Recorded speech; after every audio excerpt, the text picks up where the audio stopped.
I used to believe the safest life was the smartest life. I didn't say it out loud like a slogan, but I lived it like a religion. If there were two doors, I chose the one the lower chance of embarrassment. I called it being responsible. People nodded when I said it, and that approval felt like proof. I grew up watching adults treat risk like a character flaw. The men I knew measured themselves by how little trouble they caused and how much they could endure without complaining. Nobody taught me how to want something. They taught me how to avoid being judged for wanting it.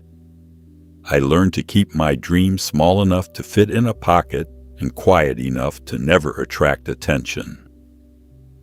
By my mid-20s, I had a job that paid on time, a routine that looked stable, and a calm face that made people trust me. I wasn't unhappy in a dramatic way. I was numb in a quiet way. That's the kind of numbness you can mistake for peace, and it's also the kind that makes time disappear without noticing.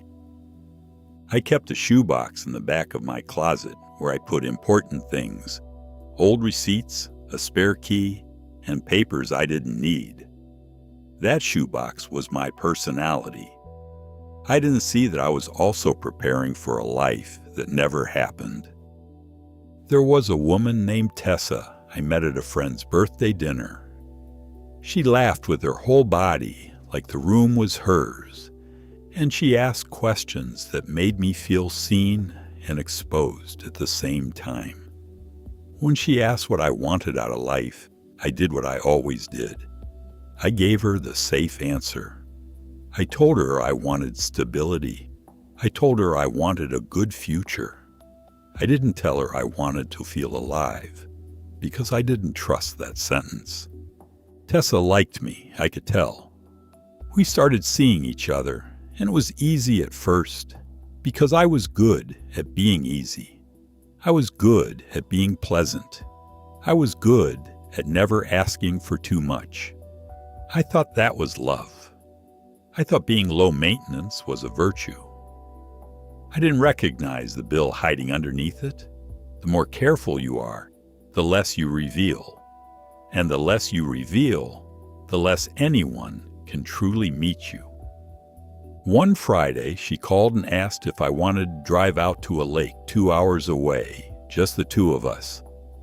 No plan, no reservation, no guarantee.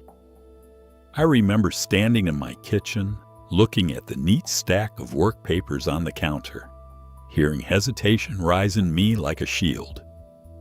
I told her I couldn't, that I had to be up early. I told her I didn't want to waste money on gas.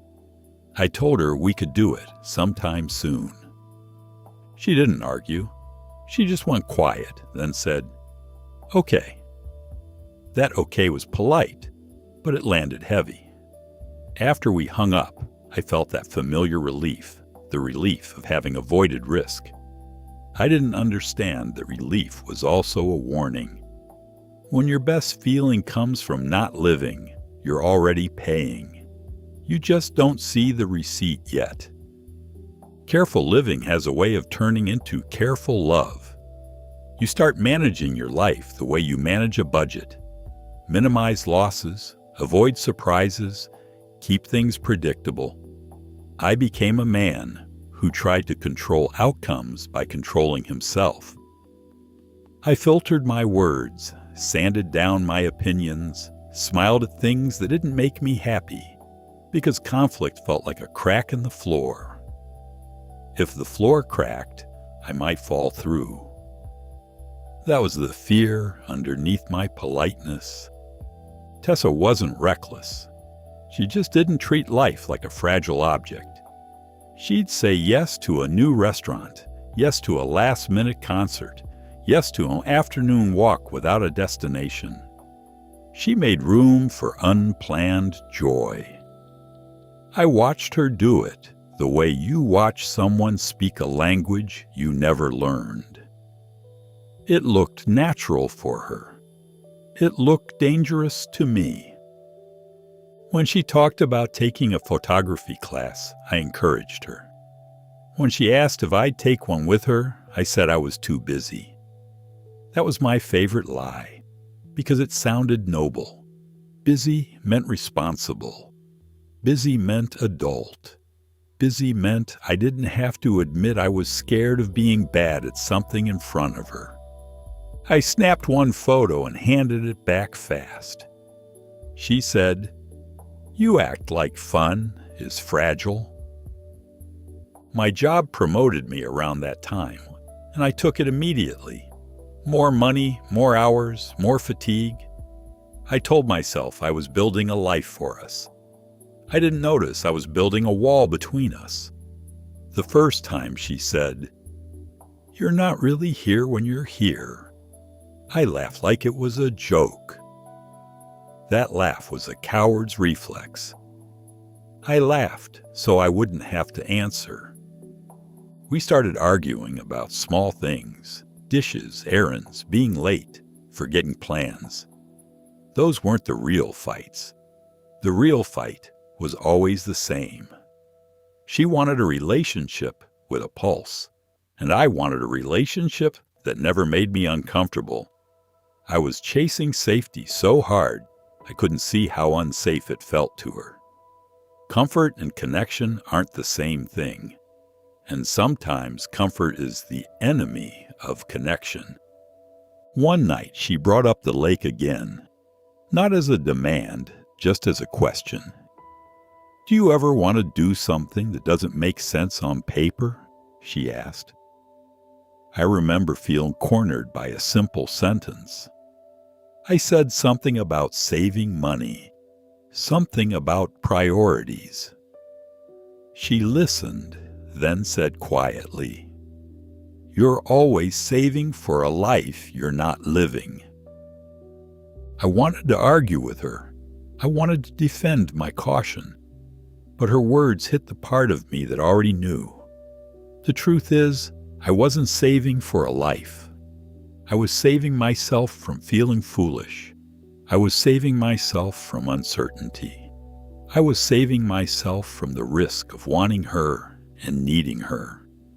And the more I saved myself, the more I spent us. The scariest part is how normal it all looked. From the outside, we were fine. We had dinner plans, shared calendars, polite conversations. We were the couple people called solid. Inside, something was quietly starving. I kept calling it stability. It was really avoidance with a nicer name. The first major crack came on an ordinary Sunday. We were supposed to meet friends for brunch, and I was running late because I'd decided, at the last minute, to clean the apartment first. Cleaning made me feel in control. It was a ritual I used when life felt messy. I vacuumed the same patch of rug twice, while Tessa stood in the doorway with her jacket on, keys in hand, watching me like she was watching someone drown slowly. "Why do you always do this?" she asked. Not yelling, not dramatic, just tired. I said I didn't want people to think we were sloppy. She stared at me and said, "You care more about what strangers think than what I feel." My throat tightened. I didn't know how to respond without admitting she was right. And admitting she was right meant admitting I'd been living wrong. At brunch, I kept smiling, kept making small talk, kept being the agreeable guy everyone liked. Tessa went quiet.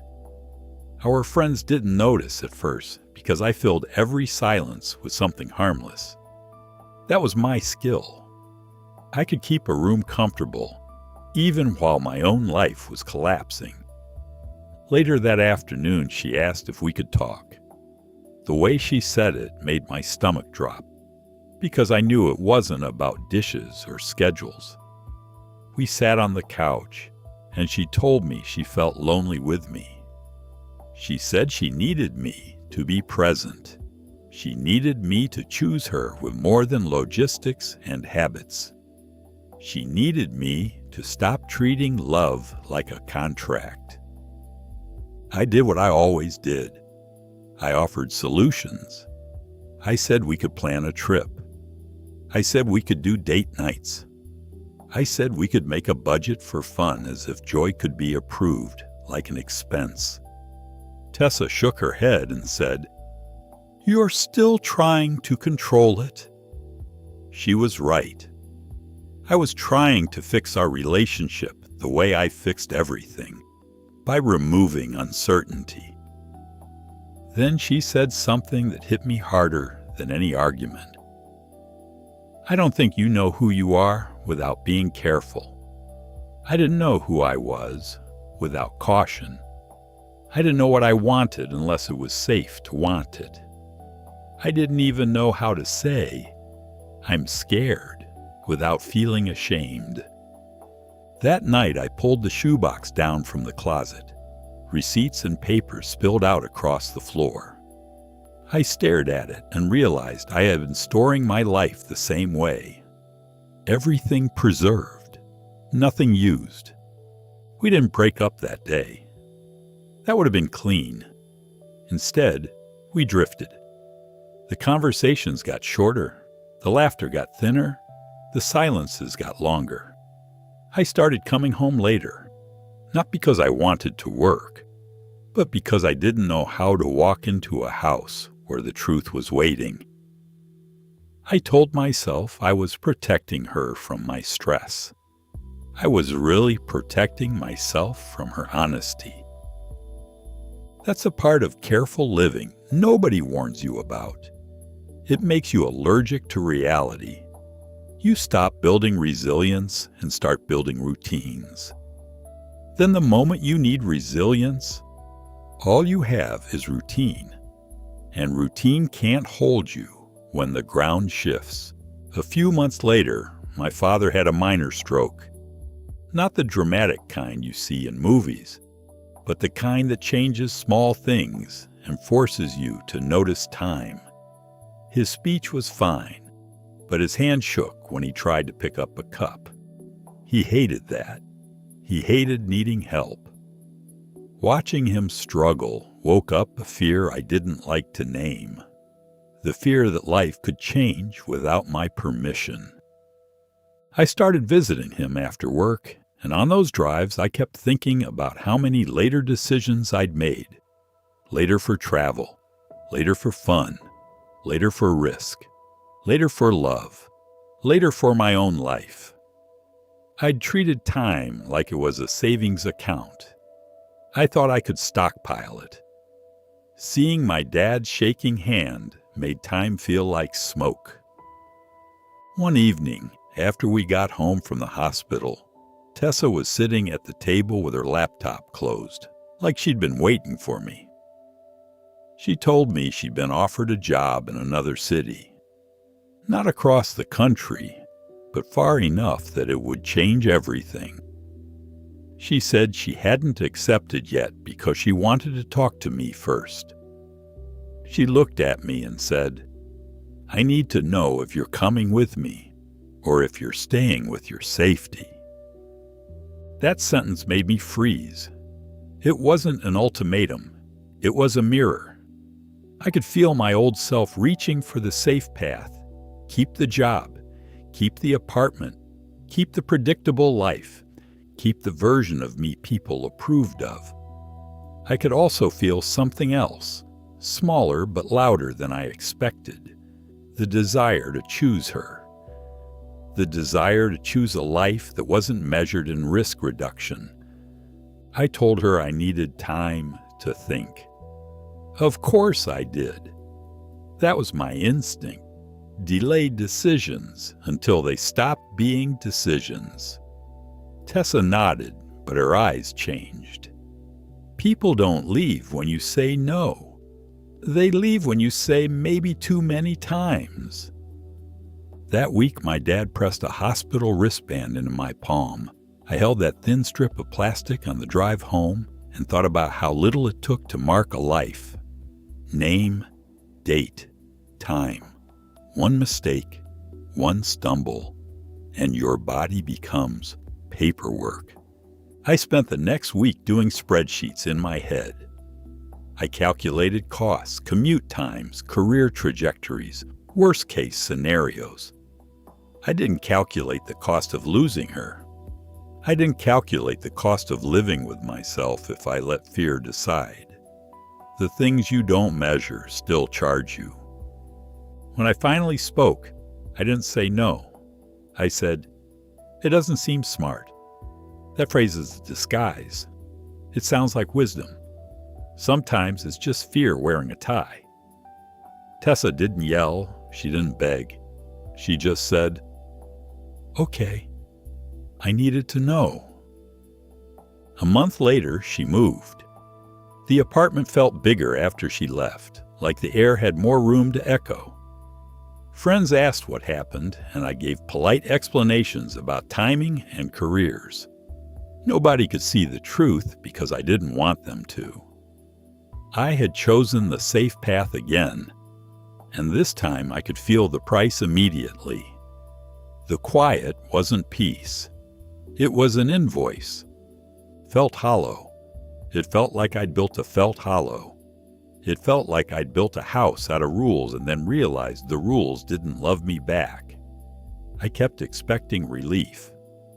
What I got was an ache that followed me from room to room. At first, I distracted myself the way careful people do. I worked more. I reorganized my schedule. I cleaned harder. I joined a gym and treated the treadmill like penance. I told myself I was improving. But improvement without aliveness is just another form of avoidance. I was managing my grief instead of feeling it.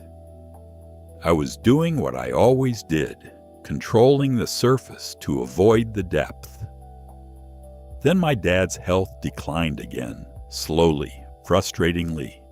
He never became helpless, but he became more human in a way that made him angry. One day he said with a bitterness that surprised me, "I did everything right, and it still doesn't protect you." That sentence stuck to me. It sounded like a confession and a warning. It was also the story I've been living. Do everything right, avoid risk, and you'll be safe. But safety wasn't guaranteed. It never was. I started thinking about my own life as if it were a room with the lights off. I could navigate it by memory, but I couldn't see what I'd missed. I pulled an old guitar out of the closet that I hadn't touched in years. My fingers were stiff. My timing was off. I felt embarrassed alone in my own apartment. That's how deep the habit went. I had trained myself to be ashamed of being a beginner. One night, after a rough visit with my dad, I sat down and played anyway. It sounded ugly, but it sounded like something alive. I wrote a few lines in a notebook, not because they were good, but because they were honest. The next day, I looked up an open mic night at a small coffee shop. I stared at the event page for 10 minutes before closing it. Fear doesn't always shout. Sometimes it just gently redirects you back to comfort. I forced myself to go the next week. I didn't tell anyone. I sat in the back with coffee, watching strangers sing badly and bravely, and I felt something in me loosen. When my turn came, my heart hammered. I could have walked out. That old voice offered me the perfect excuse. "You don't need this." I went up anyway. My hands shook. My voice cracked. I finished a short song about a man who kept saving his life for later.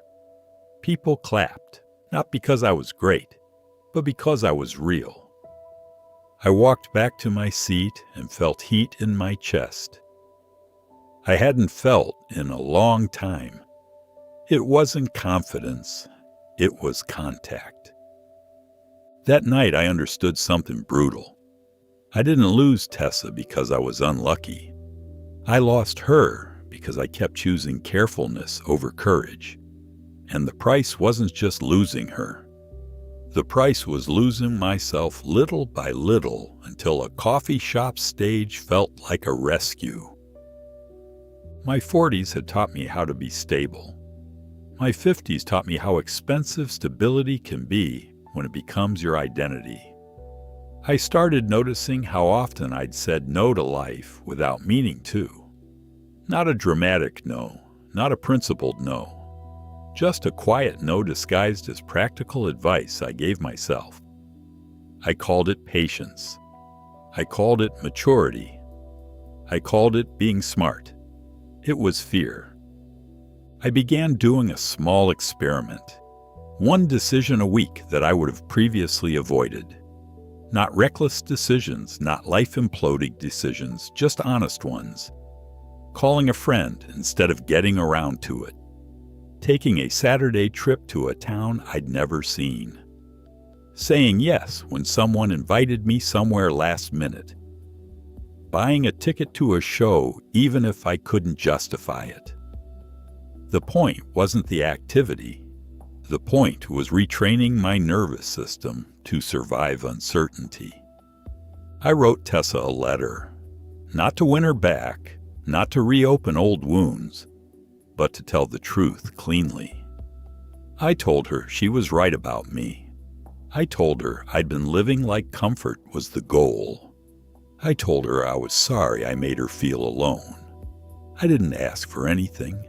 I just admitted what I'd done. Mailing that letter felt like stepping out of a bunker. It also felt like grief, because I knew truth arriving late doesn't erase consequences. She wrote back months later, short and kind. She said she hoped I was finding my way. She said she would always care about me, but her life had moved forward. That line hurt, but it steadied me. It reminded me the world doesn't pause while you decide. Hesitation is still a choice, and time treats it like an answer. I kept playing music. I kept showing up to the coffee shop. Eventually, I met people who didn't know my responsible guy costume. They knew the version of me who could be nervous and still show up. That changed something. I started dating again, and I practiced being honest early. Not oversharing, not turning dates into therapy, just not hiding behind politeness. I would say, I used to live carefully. It cost me someone I loved. The right people didn't flinch. I noticed something else, too. Careful living had made me judgmental. I judged other people for taking risks, but underneath that judgment was envy. I was envious of their messiness, their willingness to fail, their willingness to be seen. Once I admitted that, the envy softened. It became motivation instead of bitterness. There's a moment I remember clearly. Sitting in my car after an open mic, hands still trembling, laughing at myself for being afraid of applause. I looked in the rearview mirror and saw a man who was aging, yes, but also returning. That's the real price of careful living. You don't just miss experiences, you miss versions of yourself. I can't get those years back. I can stop paying the same bill, and I can tell the truth now. While it still matters. If your life feels small, it might not be because you lack opportunity. It might be because you keep choosing comfort like it's a virtue. And comfort, after a while, starts charging interest. By my 60s, I could see the pattern with embarrassing clarity. The cautious life doesn't explode. It fades.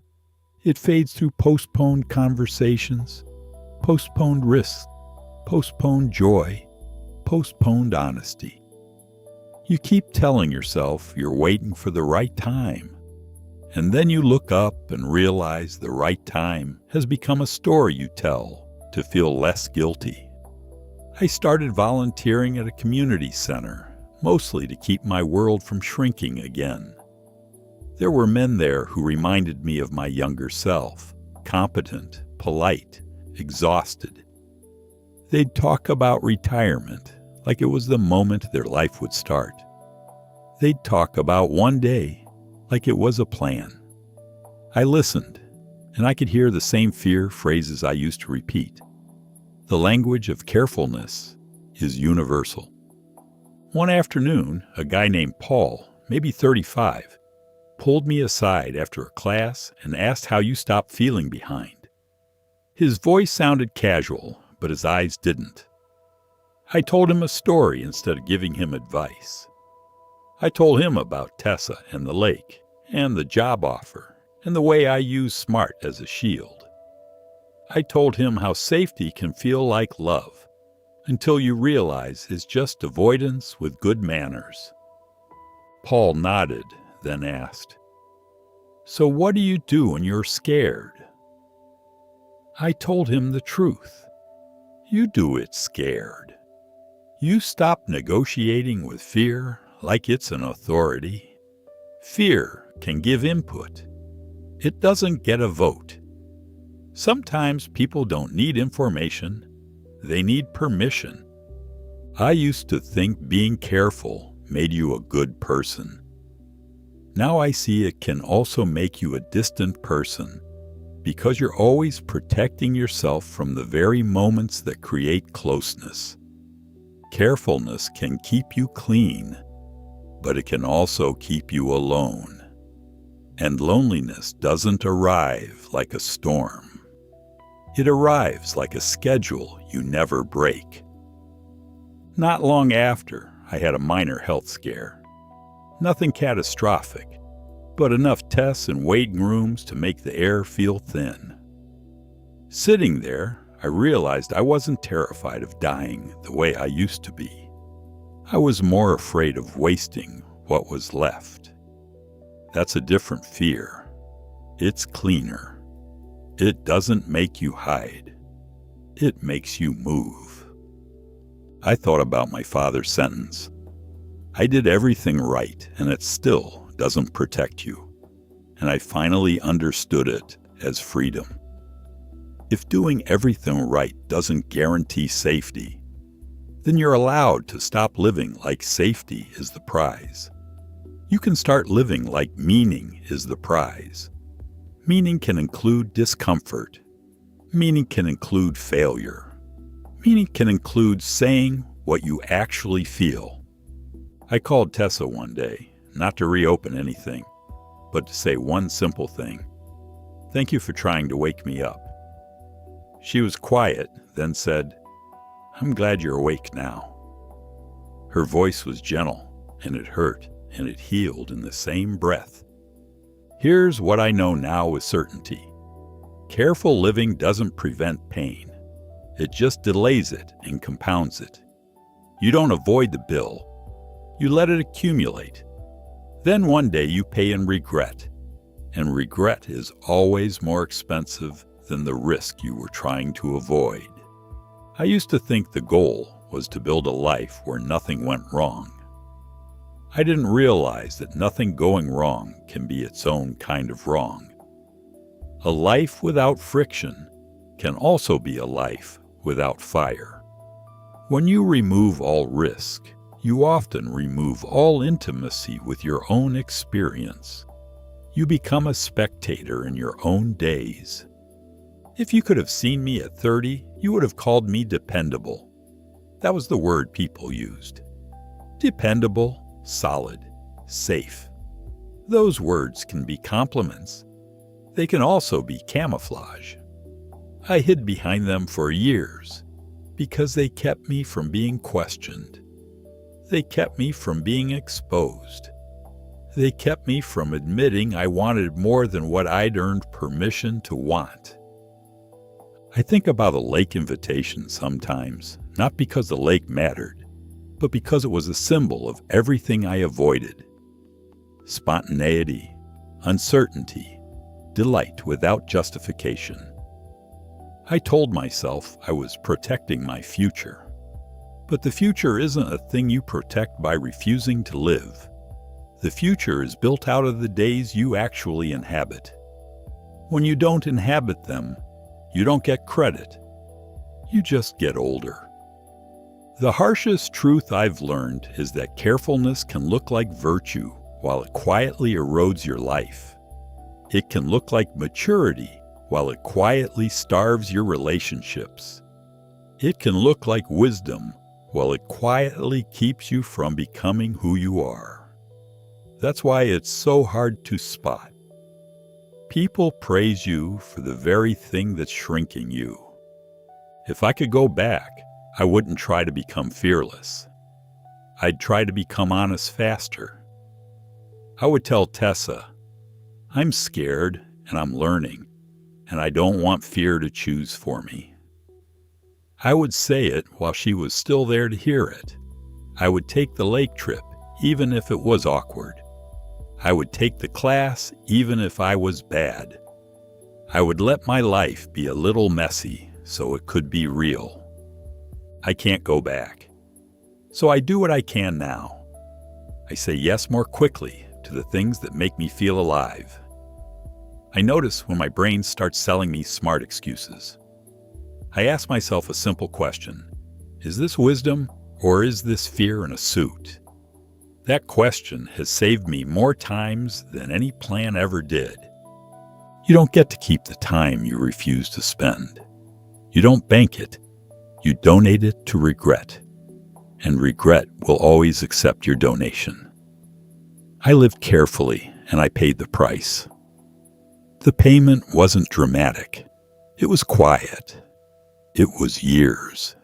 It was love. It was parts of myself I had to fight to get back.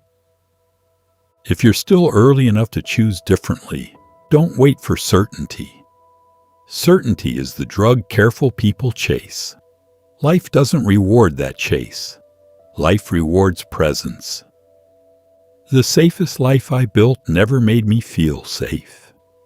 The first time I felt real peace was the first time I stopped living, like safety was the point.